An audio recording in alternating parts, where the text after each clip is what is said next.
Bonjour à tous, vous m'entendez bien? Bon, parfait. Donc je me présente, je suis Cyril Plante, je suis très heureux d'être ici pour vous parler du vaisseau fantôme de Richard Wagner. Je suis vice-président du cercle Richard Wagner de Paris. J'ai fait un doctorat de lettres modernes et de musique sur le thème de Tristan et Isolde de Wagner. J'ai également fait le conservatoire à Toulouse, donc c'est pour ça qu'il y a un piano ce soir, parce que je vais donc vous jouer des extraits de Vaisseau fantôme au piano. On écoutera aussi un extrait au disque.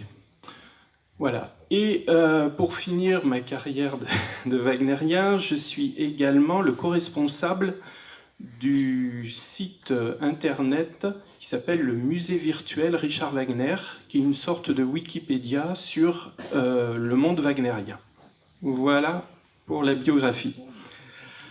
Alors, le vaisseau fantôme, en allemand dit Fliegende Holländer, donc le hollandais volant, tient une place tout à fait particulière dans l'œuvre de Wagner, parce que c'est un des premiers opéras que l'on peut qualifier d'authentiquement wagnérien.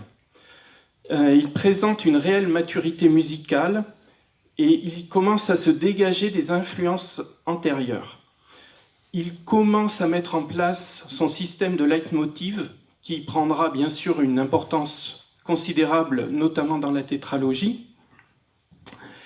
Et il faut vraiment replacer cet opéra dans une période qui a été très intense de la vie de Wagner. Alors il faut savoir, je vais vous commencer par vous présenter le côté historique, comment il en est venu à écrire cet opéra, et ensuite on passera au résumé de l'opéra et avec les extraits musicaux. Alors, à l'été 1838, Wagner découvre la légende du Hollandais volant d'après Heinrich Heine, on en reparlera tout à l'heure. Et un an après, en 1839, Wagner habite à Riga, en Lettonie, et son contrat de directeur de théâtre prend fin. Alors, il avait déjà composé des opéras, peu connu maintenant, il y a Les Fées, La Défense d'aimer. Un qui est un petit peu plus connu, c'est Rienzi. Et Rienzi, c'est un grand opéra à la française. Et Wagner se dit que la Lettonie, c'est bien, mais enfin, il voudrait quand même percer dans le milieu musical, et le lieu où il faut percer, c'est à Paris. Donc, il envoie à Eugène Scribe, il lui envoie un livret, et également, il lui envoie des extraits de partitions qu'il avait déjà composées. Et là, il y a un malentendu, c'est que Scribe va juste accuser réception du courrier de Wagner, et Wagner va croire que c'est bon, il est engagé sur Paris. Donc, il décide, avec sa première femme Mina, de partir pour Paris. Le seul problème, c'est que Wagner, comme ça le sera toute sa vie, même jusqu'à ce qu'il ait rencontré Louis II de Bavière, sera criblé de dettes à cette période-là, et il ne peut pas franchir la frontière russo-prussienne, parce que il serait automatiquement arrêté. Donc il décide de passer la frontière de nuit, comme il dit, avec un passeur à la mine patibulaire, et en plus, par-dessus le marché, Wagner adore les animaux, et notamment les chiens. Et à l'époque, il avait un énorme chien, un Terre-Neuve, qui était fort sympathique, qui s'appelait Robert. Le problème, c'est que le gros chien ne peut pas entrer dans la diligence pour passer la frontière. Donc, il est obligé de prendre un bateau. Et donc, le couple, encombré du chien et notamment, je crois, aussi d'un perroquet, prennent un bateau qui s'appelle la Thétis. Alors, Wagner, il aime beaucoup mettre en scène sa vie. Il écrit beaucoup. Il a écrit un livre qui s'appelle Ma vie, où il raconte effectivement toute cette aventure. Alors, il faut savoir qu'il faut en prendre et en laisser. parce que Wagner a un peu tendance à enjoliver les choses ou à rendre les choses très romantiques plus qu'elles ne le sont.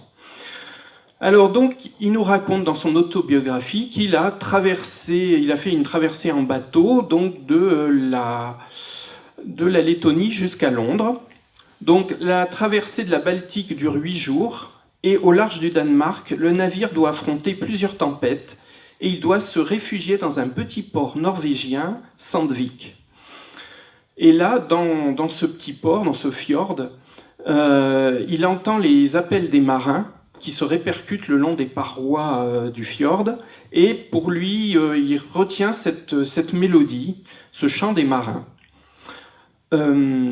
Également, il entend parler il entend le mot de Tienta, qui signifie servante, et c'est pour cela qu'il donnera le nom de son héroïne du vaisseau fantôme, Senta, en souvenir de ce mot norvégien qu'il avait entendu. Finalement, la tempête s'apaise, il arrive en Angleterre, mais Wagner va rester peu de temps à Londres, parce que son but, c'est de rejoindre Paris. Donc il arrive le 17 septembre 1839 à Boulogne-sur-Mer, et il rejoint Paris. Et là, à Paris, il loge 33 rue de la Tonnellerie.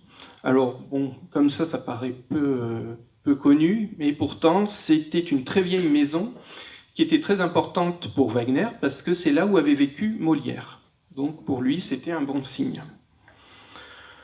Alors, Wagner arrive à Paris pour conquérir le public parisien, et il emmène dans ses valises son opéra Rienzi, grand opéra qui est dans le style de Meyerbeer, de Spontini, de ce qui se fait à l'époque.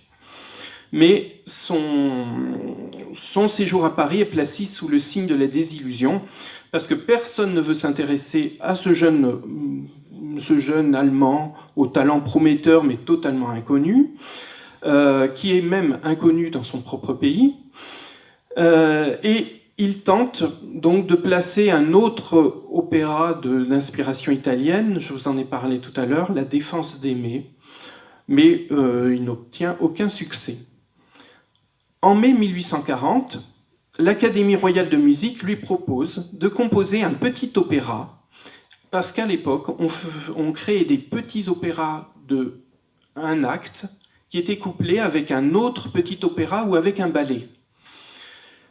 Donc, le 6 mai 1840, Wagner envoie alors pas encore un livret, parce que Wagner fait lui-même ses livrets, mais là un scénario, on va dire, en prose et en français, à Eugène Scribe et au directeur de l'opéra.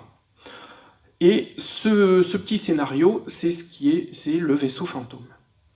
Mais l'opéra est pas très enthousiaste, et bon, Wagner va composer quelques airs pour les inciter à accepter ce projet. Il va tout d'abord composer la ballade de Senta, et également le chant, la danse des marins. Mais finalement, l'opéra n'envoie pas de commande officielle, donc ça ne fonctionne pas. Entre-temps, en 1840, il faut savoir que Heinrich Heine était très francophone et surtout francophile, et il habitait Paris. Et Wagner en profite pour le rencontrer, et Heine est tout à fait d'accord pour que Wagner crée un opéra sur la légende qu'il avait écrite à l'époque. Cette légende qu'avait repris Heine est un extrait des Mémoires du Seigneur de Schnabelewowski, voilà, qui s'appelait donc Le Hollandais volant.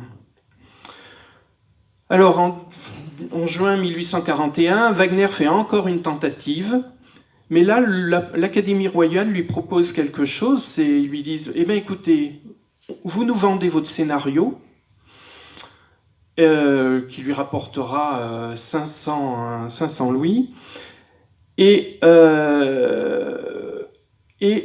on demandera à un librettiste de faire un livret d'après ce scénario, et à un compositeur de créer la musique dessus.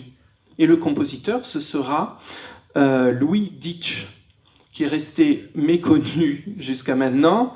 Alors,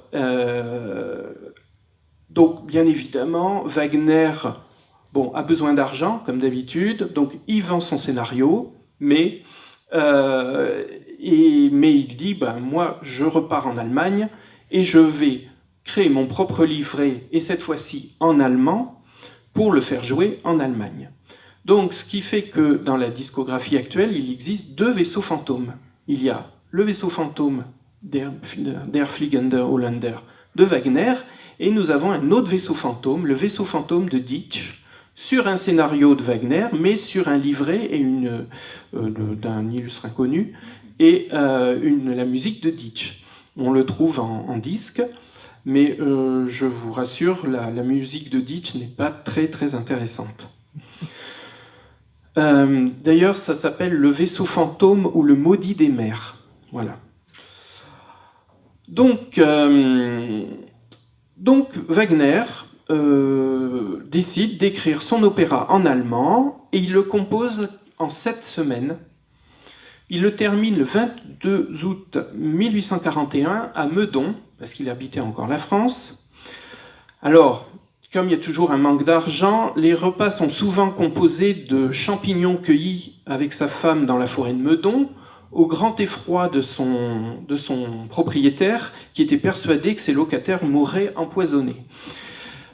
Finalement, Wagner, avec les 500 louis qu'il avait récupérés, quitte Meudon. Et il propose son opéra à l'intendant général du théâtre de la Cour à Berlin. Et Wagner souhaitait que les 3 petits actes soient joués sans interruption. L'opéra de Berlin, lui, souhaitait des entr'actes, afin d'effectuer les changements de décor. Et de plus, ces interludes n'étaient pas suffisamment longs pour pouvoir faire ces changements. Donc Wagner hésite, etc. Et puis l'intendant général finalement quitte ses fonctions et le projet de monter l'opéra tombe à l'eau. Et donc à Dresde, on lui propose de monter son Rienzi. Donc, comme l'accueil est plutôt chaleureux, Wagner se dit « je vais également y monter mon vaisseau fantôme ». Alors, le vaisseau fantôme est donc monté le 2 janvier 1843 à Dresde, mais il ne restera à l'affiche que 4 soirées.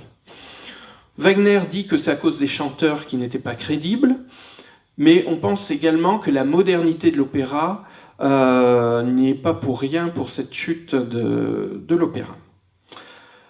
Alors, Wagner, jusque-là, avait fait un opéra, ce qu'on appelle l'opéra à la française, avec son Rienzi, des grands opéras en 5 actes, avec beaucoup d'action.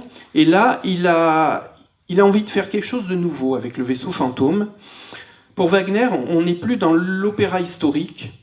Pour lui, comme avec les Huguenots, ou avec la Juive, ou la Muette de Portici, mais plutôt il veut il veut plutôt aller vers le Singspiel allemand, c'est-à-dire c'est une espèce d'opéra comique comme le Freischütz de Weber. Il est très proche de Weber parce que pour lui, Weber c'est un souvenir d'enfance parce que le père de Wagner était un ami de Weber et il le voyait souvent quand il était jeune. Alors, si dans le vaisseau fantôme, on a encore des airs, on a des cavatines, on a des ballades, il y a encore des actes, il commence à avoir une plus grande liberté de style, et également il commence à mettre en place son système de leitmotiv, donc de thème.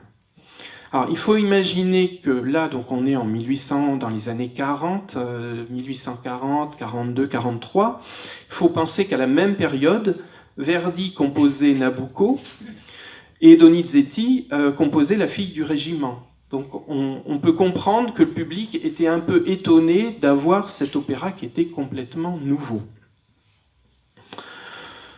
Alors, on retrouve quand même dans le vaisseau fantôme des personnages bouffes, et puis des moments, c'était la grande période du fantastique. On est encore dans une période romantique, on aimait les choses qui font peur. Donc le vaisseau fantôme, c'est formidable, hein, le thème, rien que le thème déjà, on est dans le divertissement. Alors, Wagner est très proche de l'opéra comique, je vais vous le démontrer à cette période-là. Pourquoi ? Alors déjà, à l'âge de 5 ans, il avait assisté à une représentation du Barbe Bleue de Grétry, une pièce qui ne se joue plus du tout maintenant. Et cette pièce lui avait fait une telle impression qu'il nous dit qu'il s'était confectionné un aume en papier et qu'il se mettait sur la tête pour mieux chantonner un air de l'œuvre à travers la maison. Et puis, il a vécu à Dresde jusqu'à la fin de 1827 et il a été en contact avec tout le répertoire de l'opéra comique, notamment français et italien, qui se jouait à Dresde. Il faut penser également qu'il était chef d'orchestre. Donc il jouait du Cherubini, du Auber, la Dame Blanche de Beaulieu. Également, il aimait beaucoup Hérold, Fra Diavolo d'Auber, Zampa, le Pré au clair d'Hérold. Au répertoire, il avait dirigé la Dame Blanche, et puis alors des œuvres qui sont maintenant complètement perdues, ou du moins qu'on ne connaît plus. Par exemple, La Neige d'Auber, Jean de Paris de Boieldieu, bon, Joseph de Méhul, qui est un peu plus connu. Et donc, Wagner était directeur des chœurs, il avait été chef d'orchestre à Magdebourg, au Königsberg, à Riga, à Dresde, et donc il entretient vraiment des rapports quotidiens avec l'opéra comique. Et il a toujours beaucoup aimé Spontini, Spohr, bien sûr Mozart, Beethoven, et il adorait Bellini aussi. Il trouvait que la Norma était un opéra formidable. Donc, on peut dire qu'il y aura toujours, pour Wagner, l'opéra comique, c'est sa jeunesse, c'est ses années d'apprentissage. Et lorsque, plus tard, avec sa seconde femme, Cosima, il a été entendre en 1872, donc une dizaine d'années avant de mourir, maçon et serrurier d'Auber. Alors là, plus personne ne connaît cet opéra. Et Cosima, dans son journal, écrit « Ce charmant opéra est complètement gâché par la manière trop mécanique de diriger du chef et par le metteur en scène. Les voix sont bonnes pour la plupart et ces gens pourraient être convenablement dirigés. Au théâtre, Richard Wagner ne peut s'empêcher de pleurer sur tout cela. Il me dit qu'il se souvient comme ces choses étaient joliment données à Würzburg quand il était jeune, et maintenant partout cette même brutalité. » Voilà.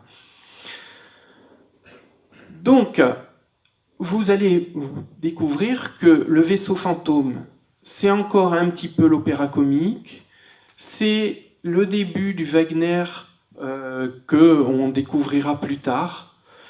C'est la fin de l'opéra historique pour Wagner et il commence à découvrir la légende. Et vous savez, c'est très important pour lui parce que toute son œuvre sera fondée sur les légendes, les mythes germaniques essentiellement, avec la tétralogie, avec le Ring des Nibelungen, avec Lohengrin, Parsifal, tout ce côté médiéval, mais toujours sans le côté historique qui était à la mode à l'époque. Lui, il va plutôt explorer le côté mythique ou légendaire. Alors, on va passer au livret. Alors, à l'acte 1, on découvre le capitaine Daland, qui est poussé par un violent orage et qui décide de mouiller temporairement dans une baie qui est proche de son village, où l'attend sa fille Santa. Il va se reposer et il laisse à bord le pilote du bateau qui va nous chanter une ballade a cappella sur son amour pour sa bien-aimée, et le pilote s'endort. Et à ce moment-là, un étrange navire s'amarre juste à côté du navire de Daland. C'est le vaisseau du Hollandais volant. Le Hollandais, donc qui est le Hollandais volant? Ça, c'est un homme, un marin, qui autrefois, pendant une tempête, a blasphémé au passage d'un cap périlleux et il a refusé de rebrousser chemin. Et il a dit que même s'il lui fallait naviguer jusqu'au jugement dernier, il continuerait. Et le diable le prend au mot et le condamne à sillonner les mers jusqu'à ce qu'il trouve une femme qui lui sera fidèle jusqu'à la mort.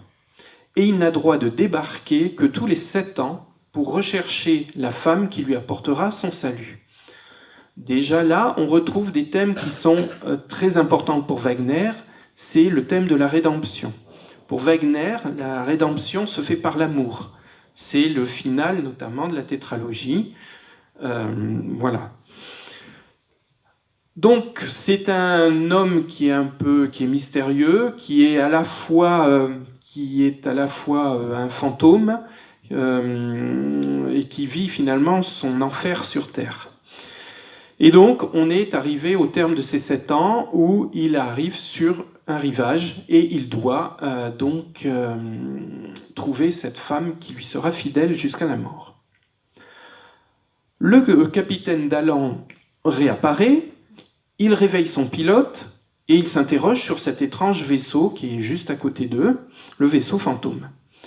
Et le Hollandais sollicite l'hospitalité de Dalland, moyennant une généreuse somme d'argent. Le Hollandais apprend donc que Dalland a une fille, Zenta, et le Hollandais lui demande si il accepterait qu'il épouse sa fille en échange de trésors et de richesses. Or d'abord, Dalland est méfiant, mais bon, il accepte le marché et se réjouit de devenir riche, et les 2 équipages larguent les amarres pour rejoindre le port de Dalland. Voilà pour l'acte 1. À l'acte 2, on se trouve dans le village donc, de Dalland. Nous avons les femmes qui chantent en faisant fonctionner leur rouet, qui chantent pour hâter le retour des marins. Marie, la nourrice, réprimande Zenta qui rêve du Hollandais volant dont elle connaît l'histoire, dont elle connaît la légende. Et sur le mur de la maison de Zenta, il y a un grand portrait représentant le Hollandais volant. Et elle est complètement fascinée voire obsédée par ce tableau. Et elle va chanter une ballade, ce qu'on appelle la ballade de Zenta, qu'on écoutera tout à l'heure. Mais Zenta, bien évidemment, est fiancée à Eric, un chasseur. Et alors, à ce moment-là, Eric rentre dans la pièce et annonce que le bateau de Dalland arrive avec un autre vaisseau mystérieux. Donc toutes les jeunes filles courent retrouver leur fiancé, mais Eric reste seul avec Zenta. Alors Eric, c'est le chasseur, c'est l'homme qui n'est pas sur la mer, donc déjà il a un statut particulier. Et Eric avoue à Zenta qu'il a fait un rêve où il voyait Dalland revenir de mer avec un mystérieux étranger qui amenait Zenta au loin. Alors Zenta, tout de suite, est convaincu que c'est le Hollandais, et Eric s'en va désespéré, parce qu'il voit vraiment que sa fiancée est totalement obsédée par cette légende. Dalland arrive, et il est accompagné du Hollandais. Et bien évidemment, Zenta reconnaît tout de suite le Hollandais de ses rêves et du tableau avec l'homme qui se présente devant elle. C'est vraiment le sosie. Et elle accepte l'offre de mariage, bien évidemment. Le Hollandais la met en garde contre les sacrifices d'un tel mariage, mais elle lui jure fidélité. Et Dalland, lui, se réjouit parce qu'il va s'enrichir avec cette union. Voilà, fin de l'acte 2. L'acte 3, on se retrouve à nouveau sur le port, là le port de Dalland, où les marins et leurs femmes fêtent leur retour et boivent. Ils invitent donc l'équipage du vaisseau fantôme à les rejoindre, mais sans réponse. Il semblerait qu'ils sont tous morts dans ce vaisseau. Et soudain, des voix infernales sortent du bateau fantôme et surprennent les marins. Donc c'est une scène assez fantastique, effectivement, qui plaisait beaucoup au public des années 1840. Zenta arrive, suivi de son fiancé Eric, qui lui reproche de l'avoir trahi en abandonnant les promesses d'un mariage avec lui. Patatras, le Hollandais, arrive sur ce fait, surprend la fin de la conversation et il est persuadé que Zenta l'a trahi. Donc Zenta le supplie de la croire, qu'elle lui sera toujours fidèle, mais le Hollandais rassemble ses hommes pour repartir sur les mers. Et il lui révèle son identité, parce que jusque-là, on ne sait pas qui est cet homme. Personne ne nous dit que c'est le Hollandais volant. On suppose que c'est lui parce qu'il ressemble beaucoup au tableau, mais personne ne nous le dit officiellement. Et Zenta alors est désespérée, et elle se jette du haut d'une falaise. Ainsi, elle lui est restée fidèle jusqu'à la mort, et le livret nous dit que les deux silhouettes enlacées de Zenta et du Hollandais apparaissent dans le ciel. Voilà.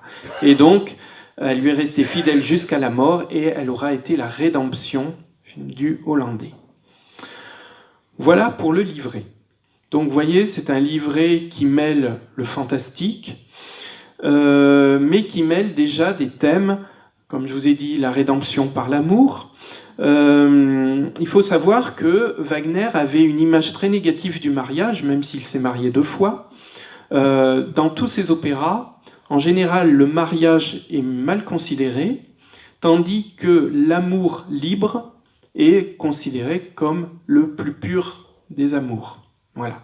On retrouve notamment dans Tristan et Isolde, on le retrouve également dans la tétralogie, où dans la Valkyrie, la déesse Fricka, qui est la déesse du mariage, le dieu Wodan lui préfère, annonce clairement qu'il préfère un amour libre plutôt qu'un amour contraint par le mariage. Voilà. Donc on retrouve tous ces thèmes qui seront plus tard développés par Wagner déjà dans cet opéra. Maintenant, on va passer à la musique. Donc, déjà, par rapport au leitmotiv. Comme je vous ai dit, les leitmotivs n'ont pas encore été créés à l'époque, totalement par Wagner, mais ce sont les prémices. Qu'est-ce que c'est qu'un leitmotiv ? Un leitmotiv, c'est une unité musicale, rythmique, qui est associée à un sentiment, à une action ou à un personnage. Mais la grande nouveauté de ce système, parce que le thème a toujours existé en musique. Déjà, chez Mozart, on a le thème du commandeur dans Don Giovanni, qu'on reconnaît tout de suite. Mais la grande nouveauté du système de Wagner, c'est que le thème va évoluer en fonction de l'action. Que la musique s'attache à donner un sens complémentaire au texte. C'est-à-dire que parfois, les personnages vont par exemple, on va imaginer dans la tétralogie, Wotan, à un moment, va parler,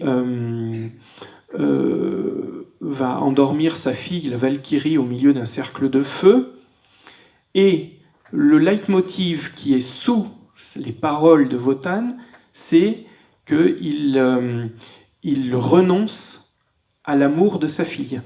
Voyez ? Là, dans le vaisseau fantôme, vous avez des thèmes. Vous avez le thème du Hollandais, vous avez le thème de Zenta, vous avez le thème de l'errance. Mais vous avez un thème que je vous présenterai qui est le thème du regard. Et par moments, les personnages ne chantent plus, ne parlent plus, mais il y a des regards entre eux. Et c'est sous ce regard, on entend un thème particulier. Donc, je vais vous présenter, alors déjà au piano, déjà les thèmes principaux qui apparaissent dès l'ouverture. À cette période, Wagner fait encore des ouvertures. Plus tard, il fera des préludes, hein, parce qu'il préférait, parce qu'on arrivait plus rapidement dans l'action.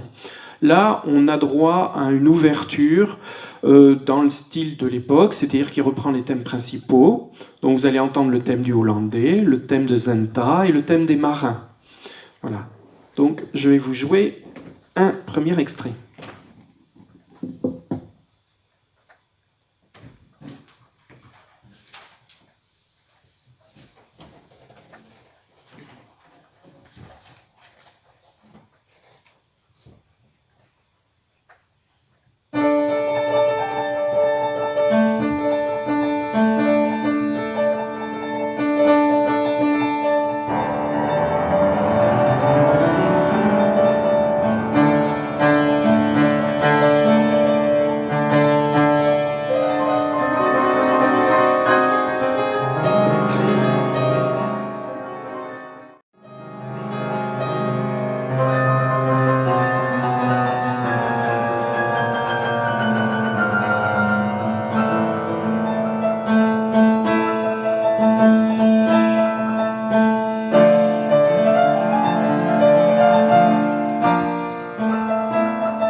Vous m'entendrez mieux.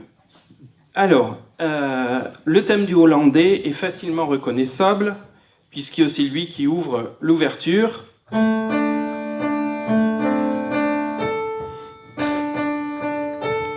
Voilà. Donc ça, facilement reconnaissable. Le thème de Zenta, lui, est beaucoup plus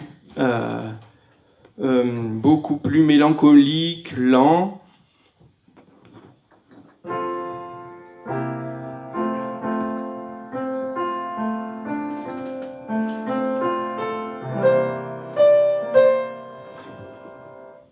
Et le thème des marins que vous avez entendu, qui lui est une danse rustique.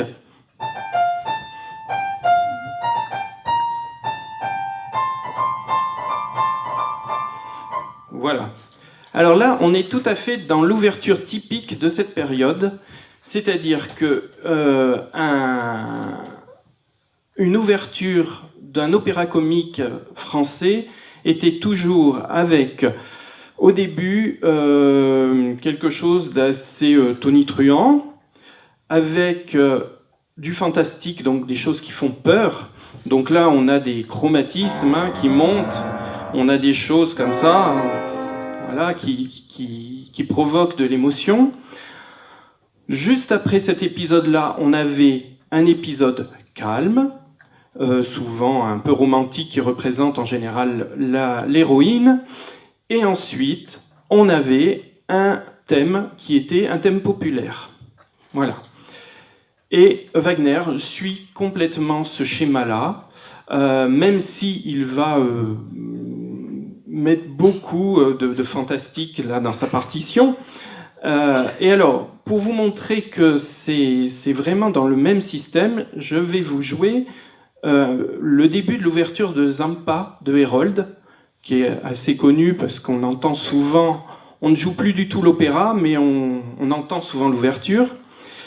Et vous verrez que c'est sur le même schéma. Et également, et alors il faut savoir que Wagner connaissait très bien cet opéra, et notamment cette ouverture, parce que c'était très souvent joué à Riga, notamment. Et et puis ce Zampa, alors Zampa, il y a du fantastique puisque c'est l'histoire, ça rappelle un petit peu Don Giovanni, à part qu'au lieu d'avoir un commandeur, là c'est la jeune héroïne qui devient une statue de pierre et qui entraîne son séducteur aux enfers. Voilà.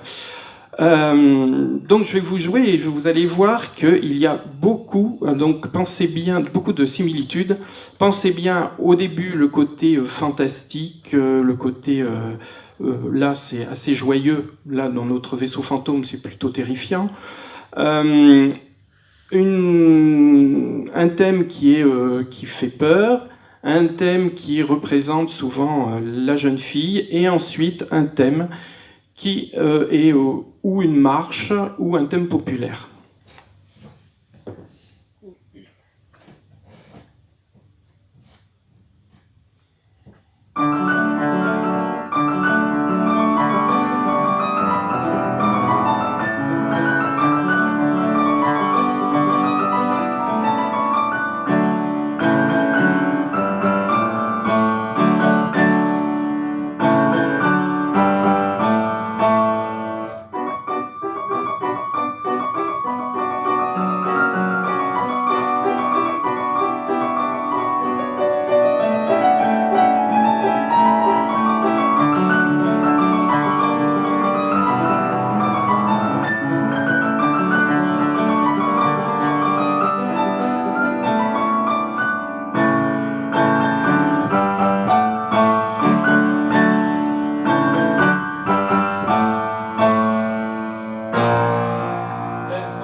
même schéma d'écriture que l'opéra comique français de l'époque.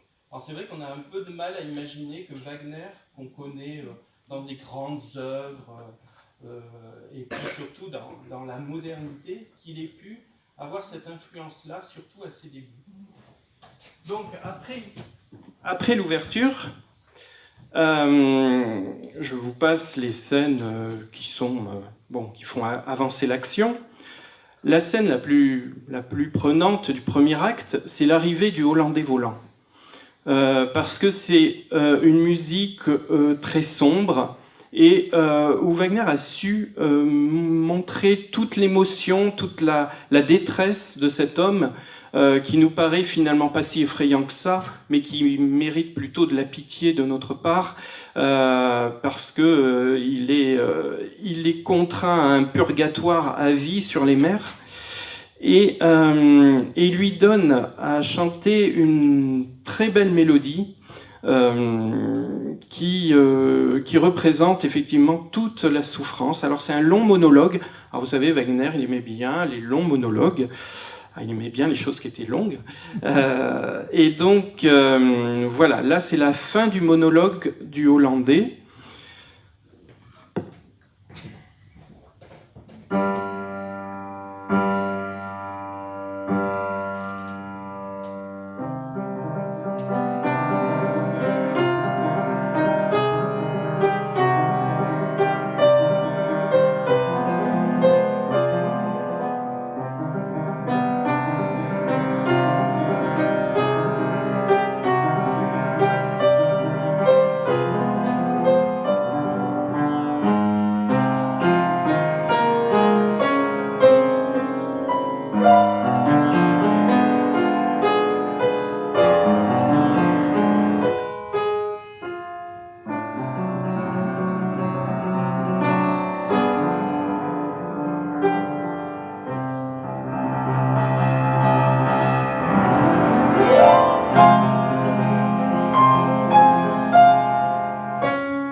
Cette mélodie très, très ample, très grave, est associée déjà au leitmotiv du Hollandais. Et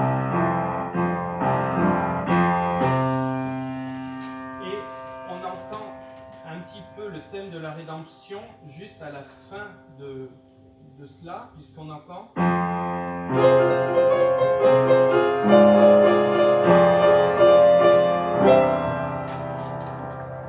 On finit sur un accord majeur et c'est là-dessus que l'opéra terminera. Donc on a déjà dans le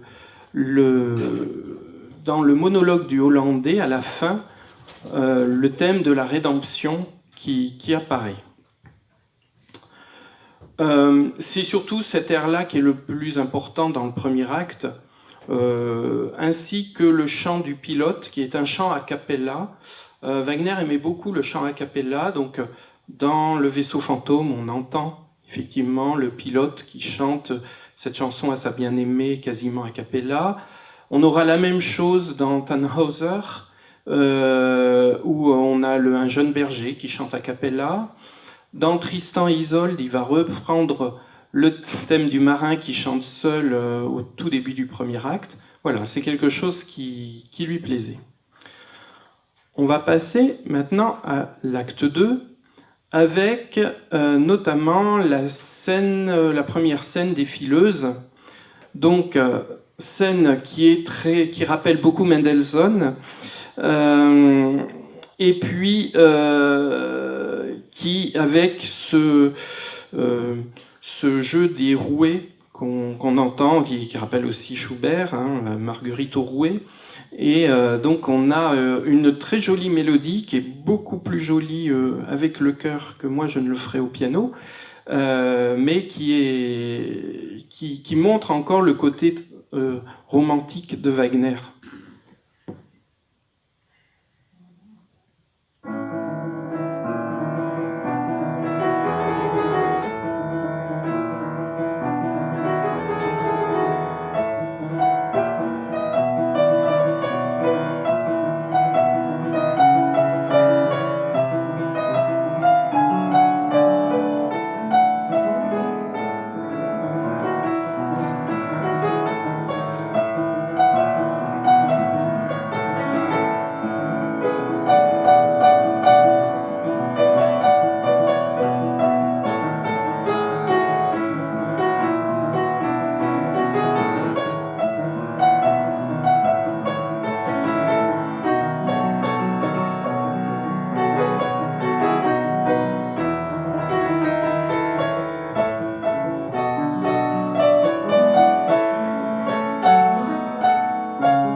Qui représente tout à fait, donc on a ce thème des fileuses, on entend bien le rouet qui tourne, et là on est vraiment dans le chœur, je veux dire classique d'un opéra romantique de l'époque.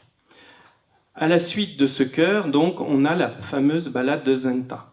Donc là, je ne vais pas vous la jouer parce que il faut quand même mieux l'écouter au disque, c'est quand même beaucoup mieux.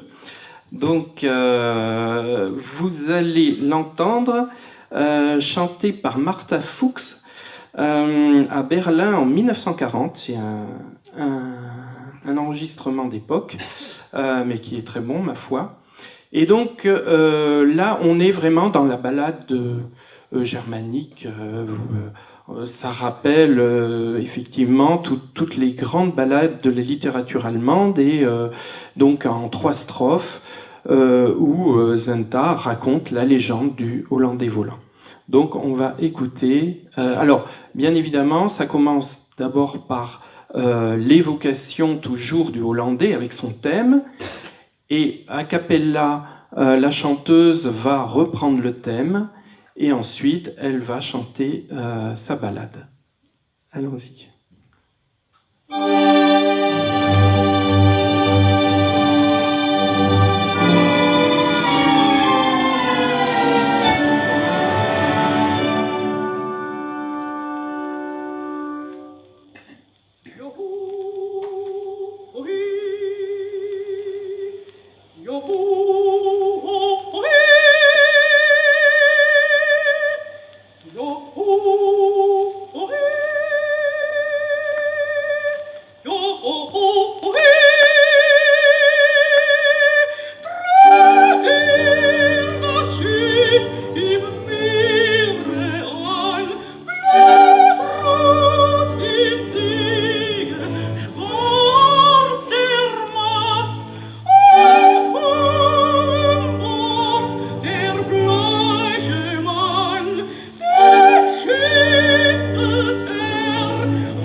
Voilà, pour la ballade de Zenta. Il faut savoir que Martha Fuchs a commencé sa carrière en tant que mezzo-soprano. Et donc, c'est vrai que parfois, elle avait des aigus un peu difficiles, mais voilà, c'était... Donc, ce thème de... On voit tout à fait que l'héroïne est totalement obsédée par ce tableau d'abord, et puis par ce personnage qu'elle a sous les yeux. Alors, après cette balade totalement, je vous en parlerai après, qui est proche de la folie, arrive, comme je vous ai dit, Eric, le fiancé de Zenta, qui est donc le chasseur. Et alors là, on passe dans un autre répertoire. Là, on se croirait presque chez Mozart. On a souvent reproché à Eric d'être un personnage un peu falot, un peu comme le Don Ottavio dans Don Giovanni. Et c'est vrai qu'il a une musique très proche de celle de Mozart. Alors, quand je vais vous le jouer au piano, c'est d'autant plus prégnant qu'avec l'orchestre. Donc voici le début de la cavatine de Eric, qui vient essayer de faire comprendre à sa fiancée qu'il faut qu'elle arrête de rêver sur ce Hollandais volant.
Donc vous voyez, on est vraiment dans un domaine complètement classique, très doux, ça l'est d'autant plus au piano. Avec l'orchestre, c'est un petit peu plus vigoureux, mais malgré tout, on retrouve des influences très classiques.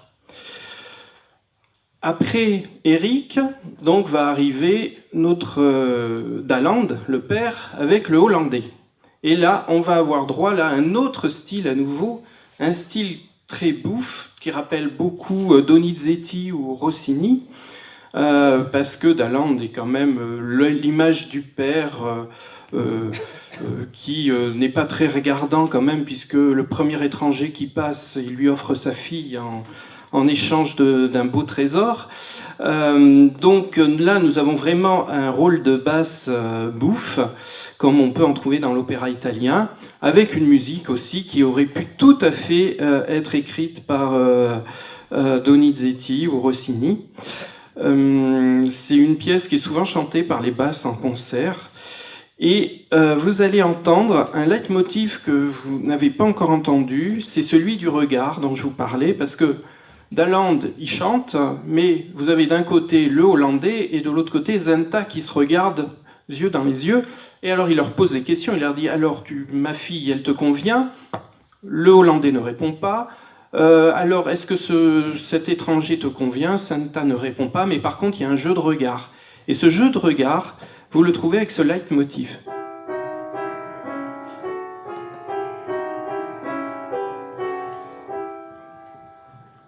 Voilà. Et alors c'est un leitmotiv qui tourne comme ça, qui... Et vous entendrez aussi, il y a des moments où on a le thème du hollandais qui apparaît. Donc on comprend, même là si vous n'avez pas les paroles, on comprend que les deux personnages se regardent et qu'il se passe quelque chose entre eux. Donc voici l'air de Daland, avec notamment, alors là Wagner a été jusqu'à faire une petite cadence pour la basse qui va chanter. Voilà, vraiment, il a fait de l'italianisme complètement. Alors, l'air de Daland.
Voilà pour l'air de Daland.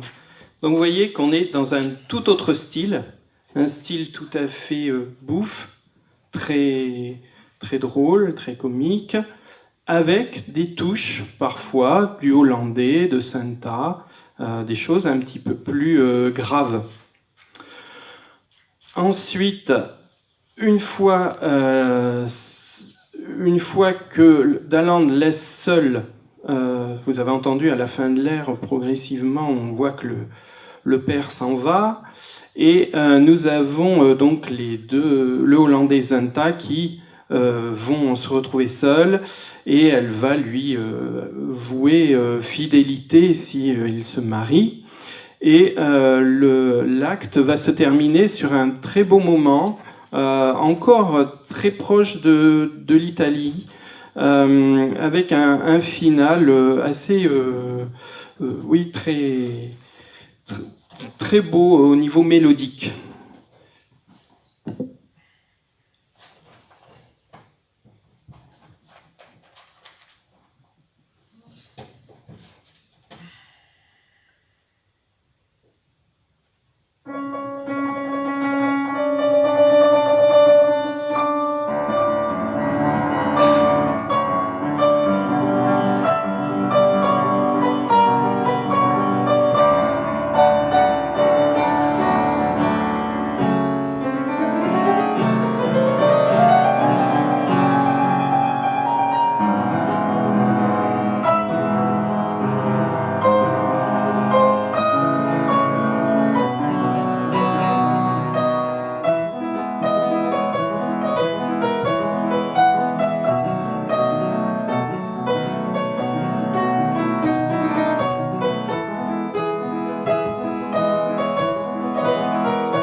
Voilà.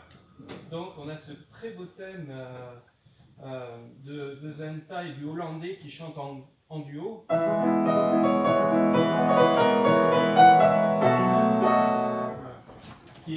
Qu'on aurait pu retrouver effectivement dans un opéra de Verdi, par exemple.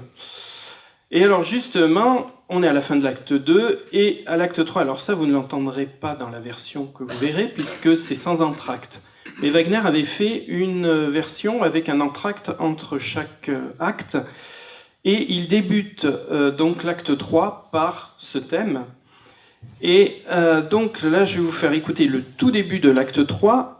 Et Wagner avait l'art de la transition, c'est-à-dire qu'il passe là du duo final entre le hollandais et Senta, et progressivement, il nous amène jusqu'à la danse des marins. Donc, autre moment très rythmique. Alors donc, le prélude de l'acte 3 avec la danse et les chants des marins.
Il y a donc toute la danse et les chants des marins. Vous remarquerez que Wagner a repris un petit peu ce qu'il avait mis dans le chant des fileuses. À un moment, il reprend les mêmes, les mêmes harmoniques.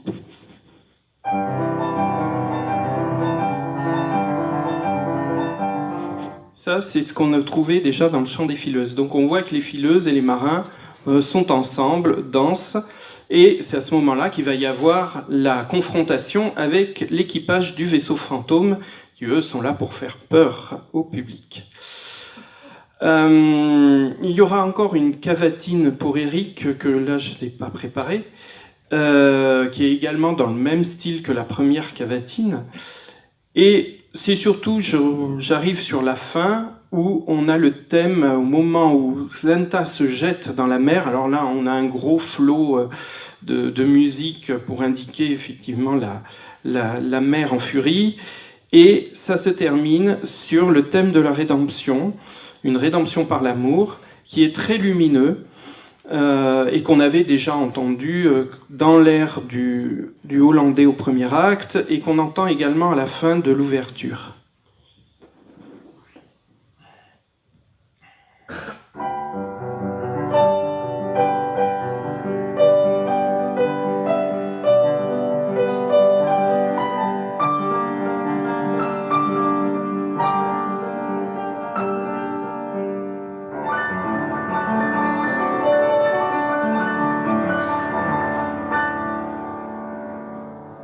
Donc ce thème de la rédemption, il est repris par le thème de Zenta, mais au lieu d'être en mineur dans le thème de Zenta, là il est en majeur.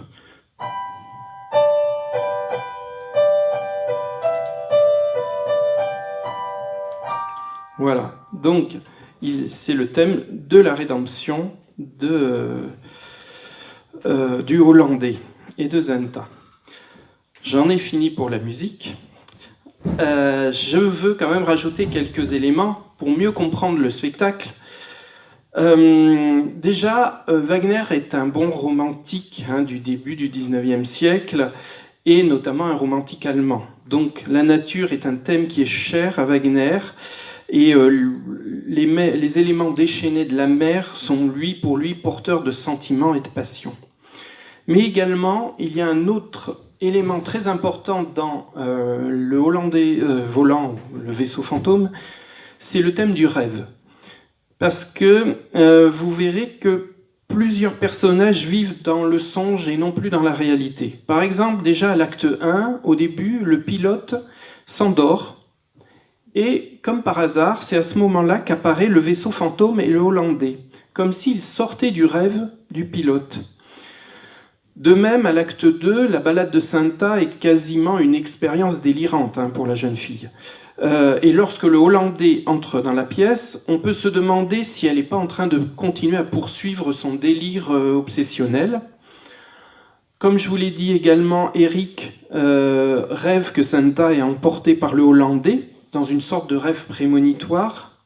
Donc on a souvent eu des mises en scène qui mettaient en scène le fait que peut-être que tout ça n'est qu'un rêve, n'est qu'une légende, et que Zenta est complètement folle, et que c'est quasiment un cauchemar.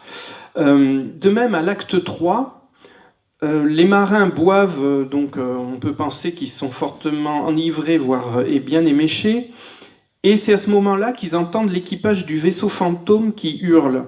Alors on se demande, est-ce que c'est lié, est-ce qu'il y a vraiment un vaisseau fantôme, ou est-ce que simplement c'est la conséquence de leur beuverie ou un cauchemar collectif? Vous savez que la folie était dans l'opéra à cette époque très à la mode, dans l'opéra italien notamment, donc on a souvent des scènes de folie, et on peut interpréter effectivement le rêve de Zenta comme une sorte de folie. Son obsession sur la légende l'a amené à projeter son image sur un inconnu que ramène son père, et finalement elle se suicide en pensant suivre un amant qui n'est peut-être que fantasme. De même, il y a ce thème du portrait du Hollandais qui est chez elle et qui nous porte, ça nous rappelle toute cette littérature où on a des portraits qui maudits, comme le portrait de Dorian Gray.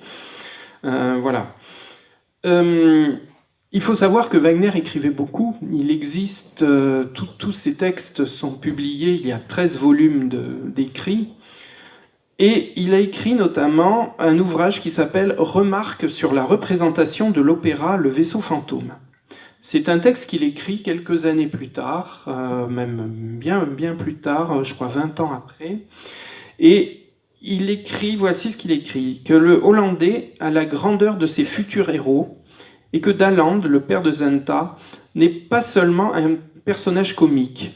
Il dit que Daland, c'est un personnage rude, un marin tenace et vaillant qui affronte les éléments, certes par appétit du gain, mais pour lequel le fait d'accorder la main de sa fille à un riche prétendant n'a rien de scandaleux. De même, il dit que Éric, de son côté, ne doit pas être considéré comme alors cela je le cite, un géniard sentimental. Il dit qu'il est fougueux, courageux, et que sa cavatine ne doit pas être chantée avec mièvrerie. S'il échoue, ce n'est pas qu'il a démérité, mais il tente de ramener sa fiancée aux robustes réalités du quotidien. Et c'est justement là le tragique de l'histoire, c'est le combat entre la réalité et l'idéal. Wagner ajoute aussi que Zenta n'est pas une rêveuse à la sentimentalité maladive. Vous voyez, c'est pas une héroïne romantique. Il dit que c'est une solide fille du Nord, certes naïve, mais dont l'amour est d'ordre pascalien, c'est-à-dire c'est un amour idéal, rédempteur, voire surhumain. Elle n'appartient déjà plus à la réalité et elle ressent une pitié qui lui commande le sacrifice. Alors Wagner rapproche d'ailleurs Zenta d'une autre héroïne, Antigone, parce que Wagner aimait beaucoup lire Échille, et notamment il dit que Antigone a dit à Créon « Je suis né pour partager l'amour et pas la haine », et Zenta aurait été capable de dire cette citation. Wagner a créé donc son héroïne Zenta enracinée dans un sentiment de fatalité, et c'est là que l'on voit mûrir une idée maîtresse de l'œuvre de Wagner, c'est la puissance de l'éternel féminin. Le renoncement, dans toutes les œuvres de Wagner, il y a toujours une idée de renoncement, de sacrifice qui va finalement nous mener à une rédemption par l'amour. Donc c'est vraiment un thème qui est très important pour Wagner, et il faut vraiment le prendre en compte dès Le Vaisseau fantôme. Donc, au-delà de cet aspect tout à fait un peu opéra comique, un petit opéra, pour l'œuvre de Wagner, vous savez que ces œuvres durent très longtemps, souvent. Là, on a déjà tous les prémices de l'œuvre wagnérienne qui va arriver plus tard. Il en est au début de sa carrière. Donc, il prend aussi, il faut imaginer que lui, ce qu'il veut, c'est avoir du succès. Donc, il prend des éléments qui sont à la mode à l'époque, de cet aspect opéra comique, mais il met quand même cette touche, si vous voulez, de ce qu'il a au plus profond de lui-même, c'est-à-dire la puissance de l'éternel féminin, le renoncement, le sacrifice et la rédemption par l'amour. Voilà. Et alors, pour terminer, je vous rappelle qu'il y a un grand compositeur français qui était très wagnérien, Vincent d'Indy, qui composera un opéra qui est de nos jours méconnu, qui s'appelle L'Étranger, qui existe au disque. Et L'Étranger, c'est sur le même thème que Le Vaisseau fantôme. Voilà, donc c'est toujours intéressant de savoir qu'il y a eu une filiation de ce côté-là. Après, comme je vous ai dit, il existe Le Vaisseau fantôme ou Le Maudit des mers de Ditch, mais là, vous pouvez vous en passer totalement. Voilà, eh bien écoutez, je vous remercie beaucoup pour votre attention et je vous souhaite une excellente soirée.